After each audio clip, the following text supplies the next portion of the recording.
Presiden Prabowo Subianto mengungkap ada pihak-pihak yang melawan kebijakannya soal penghematan pengeluaran dari pemerintahan yang dipimpinnya.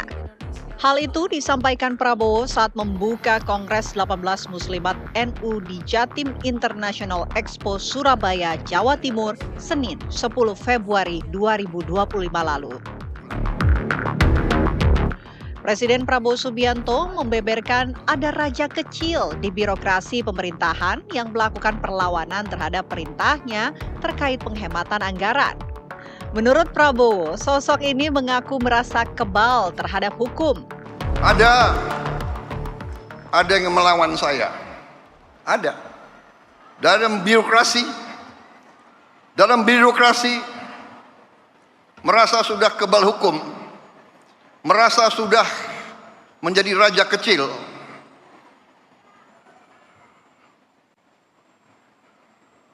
Ada. Saya mau menghemat uang itu untuk rakyat. Untuk memberi makan untuk anak-anak rakyat. Prabowo memang tak menyebutkan siapa sosok raja kecil yang dimaksud. Lantas, siapa raja kecil yang melawan kebijakan efisiensi anggaran yang dimaksudkan Prabowo? Benarkah sosok dimaksud raja kecil memiliki pengaruh kuat di Kabinet Merah Putih? Akankah Presiden Prabowo akan bertindak tegas mencopot raja kecil yang melawan kebijakan efisiensi anggaran pemerintahan saat ini? Tim TV One mengabarkan.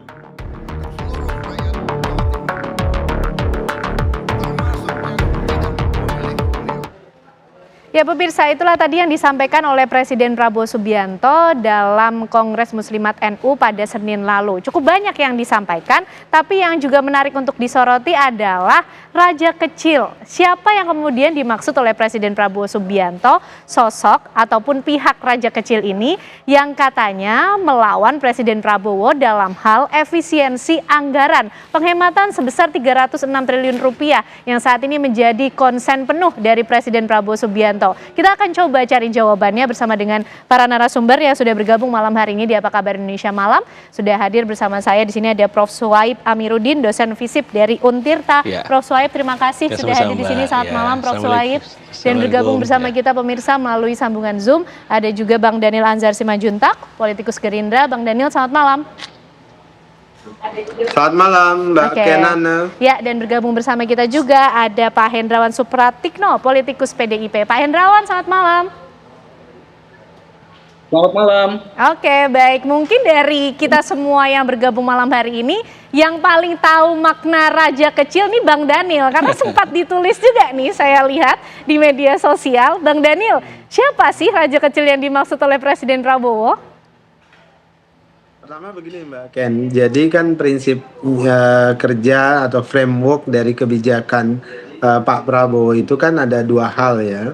Pertama adalah spesialisasi, kemudian kedua setelah spesialisasi melakukan langkah efisiensi.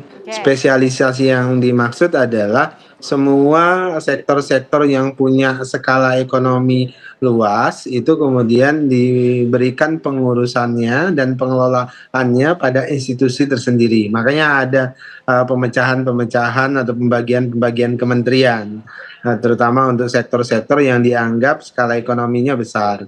Nah, dampaknya kan banyak ke kementerian-kementerian. Nah, termasuk sekarang saya di Kementerian Agama misalnya itu dipecah jadi dua, Kementerian Agama, kemudian ada Badan Penyelenggara Haji di mana sekarang saya ikut memimpin di situ. Nah, langkah-langkah kebijakan itu kan harus diikuti dengan kebijakan efisiensi oleh Presiden. Presiden memang mendorong efisiensi yang masif sekali. Ya. Bahkan beliau turun langsung untuk melihat details akun dan alokasi anggaran yang ada, mana yang bisa diefisiensikan, mana yang mengalami pemborosan, kemubaziran, dan sebagainya.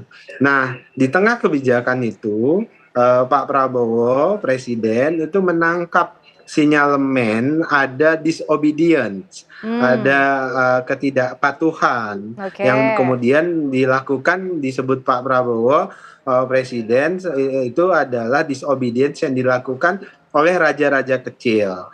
Yang ada Pak Prabowo, Presiden memang menyebutkan yang ada di birokrasi. Memang kan selama ini kritik-kritik publik terhadap birokrasi kita yang status quo itu kan sering dialamatkan, namun tentu tidak pada personal tapi kepada sekelompok yang kemudian dianggap mengganggu agenda upaya Pak Prabowo mendorong efisiensi. Kenapa? Karena raja-raja kecil ini semua fasilitas atau anggaran yang selama ini mereka menikmati itu kemudian drastis berkurang. Nah, memang kemudian di tengah perjalanan di beberapa hari setelah Pak Prabowo mengeluarkan kebijakan efisiensi itu muncul beberapa mismatch di tingkat operasional karena ada misalnya alokasi efisiensi yang dipotong yang tidak tepat karena yang diperintahkan oleh Presiden yang dilakukan efisiensi adalah kepada pos-pos anggaran, akun-akun anggaran yang tidak terkait dengan pelayanan publik langsung, tapi terkait dengan hal-hal yang mubazir kayak seperti perjalanan dinas, kemudian FGD, rapat-rapat tidak penting dan sebagainya. Itu totalnya bisa sampai 306 triliun. Nah, apabila ada yang tadi saya sebut disobedience inilah yang kemudian disebut Pak Prabowo sebagai raja-raja kecil yang terganggu eksistensinya. Bang Dhanil, berarti ini sudah sangat terasa ya upaya-upaya yang mengganggu kebijakan Presiden Prabowo Subianto dari raja-raja kecil ini. Tadi sekelompok, bukan perorangan begitu. Ini dalam birokrasi tingkat pusat atau daerah, Bang Dhanil? Itu bisa tersebar di mana saja dan itu sebenarnya bisa dirasakan oleh semua pihak ya. Misalnya ya Pak Prabowo tidak menginginkan misalnya ada PHK. Pak Prabowo tidak menginginkan itu ada pengurangan terutama terkait alokasi untuk tenaga karyawan yang mengurus langsung pelayanan publik dan sebagainya. Yang justru harus diefisiensi itu adalah alokasi-alokasi yang bersifat pemborosan. Seperti tadi ya saya sebutkan perjalanan dinas, kemudian rapat-rapat tidak penting dan sebagainya. Harusnya di situ. Namun kemudian ada juga yang kemudian seperti melakukan hal-hal yang di luar perintah dari Presiden. Baik. Kalau Pak Hendrawan dari PDIP sebagai yang menyebutnya partai di luar pemerintahan tapi tetap menjadi mitra strategis dari pemerintahan Presiden Prabowo dan juga Gibran Rakabuming Raka. Bagaimana melihat kebijakan efisiensi yang dilakukan oleh Presiden Prabowo Subianto ini yang cukup masif dilakukan? Ya, sebenarnya ini bukan hal baru ya. Karena sebelumnya kan juga kita sudah terbiasa dengan istilah-istilah seperti better spending atau spending better, value for money, ya, kemudian refocusing, ya, self blocking, automatic adjustment. Jadi sebenarnya hal-hal seperti ini sudah biasa. Itu sebabnya mengapa ini ramai pertanyaannya, karena ini adalah tahun pertama pemerintahan Presiden baru, Presiden Prabowo.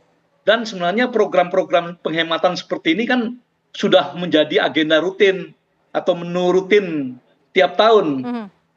Jadi kalau tadi disebut ada raja-raja kecil, dalam interpretasi saya adalah pejabat-pejabat pemerintah yang tidak siap untuk berubah, menyesuaikan diri atau adaptif terhadap arus besar atau tuntutan besar masyarakat secara umum.